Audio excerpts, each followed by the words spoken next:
We're at the Sports Arena in Los Angeles. I guess it's a track and field also, isn't it?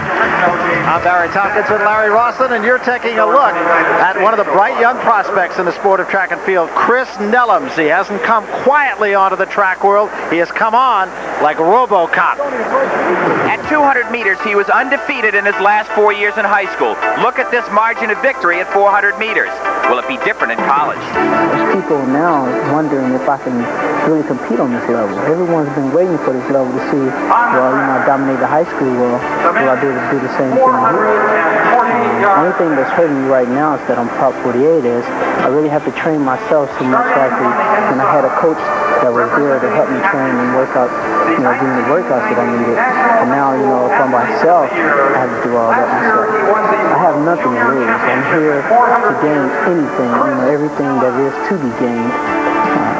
As far as I'm concerned, everyone is more likely to be worried about me than I am them because they already at their status and I'm not just yet. So I'm hoping to go and look for a good race. Those who have worked most closely with him at Dunbar High School in Dayton, Ohio, say he's got the mental toughness to be a star.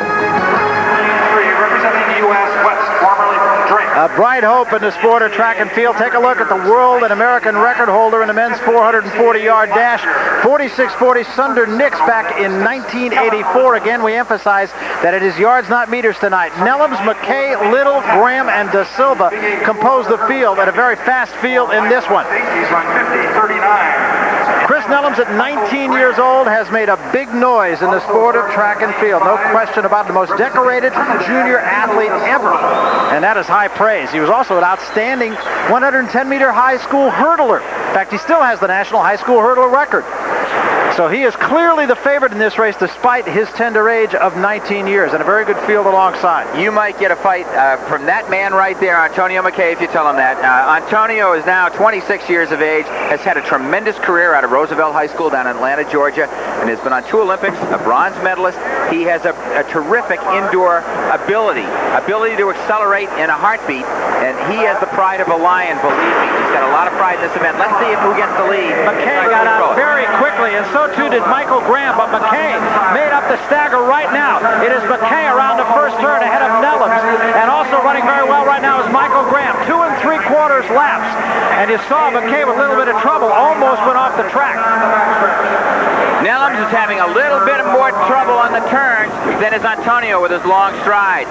So it is McKay with Nelloms and Graham, then it's Little and Da Silva. 1 lap to go. It is McKay out in front of Nelloms. McKay with Nelloms. McKay went high on that turn. Can Nelloms catch him? Right now it doesn't look like it.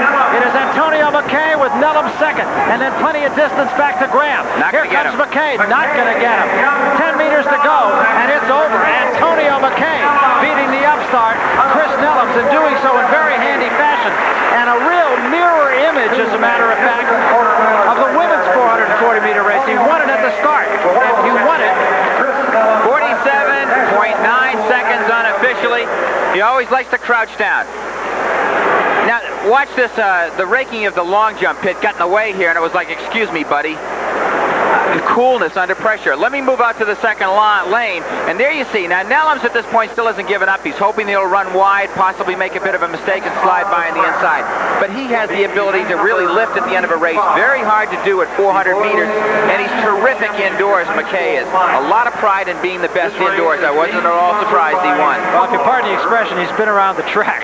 He certainly has, and Nelloms is getting a lesson. He's up with the big boys now. All right, let's go down low now to Dwight Stones, who was with the winner, Antonio McKay. Dwight? As is often the case with Antonio McKay, doesn't have a real good time of recovering right after the race, but you look like you're looking at a mirror when you look at Chris Nelloms. You were the man at 19 years old, a Georgia Tech freshman, world indoor record. Now you're the old man of the boards. Why is Antonio McKay so hard to beat indoors, and could Chris Nelloms take his place? Chris is going to be a great runner, Dwight. I came into this race really prepared. I like to think Dr. Alban and the people in Atlanta, they really got behind me. The older you get, the more support you need. it seems as though the World Indoor Championship years, 87, 89, 91, we can almost count on Antonio McKay being at his best. Are you ready for World Indoors and maybe some stuff outside in 91? Well, I definitely want to defend my championship. I feel good about that. Looking forward to having a good outdoor season. Oh, you're looking good here, Antonio. Looks like the start of another great year. Let's go back up to the guys in the booth. All right, thanks very much, Dwight. And a fine race for Antonio McKay. Officially 48.09 for Antonio McKay. He beats 19-year-old Chris Nelloms. Michael Graham actually ran a pretty good race to finish in third place. Still a lot more to come from the 32nd renewal of the Sunkist Invitational.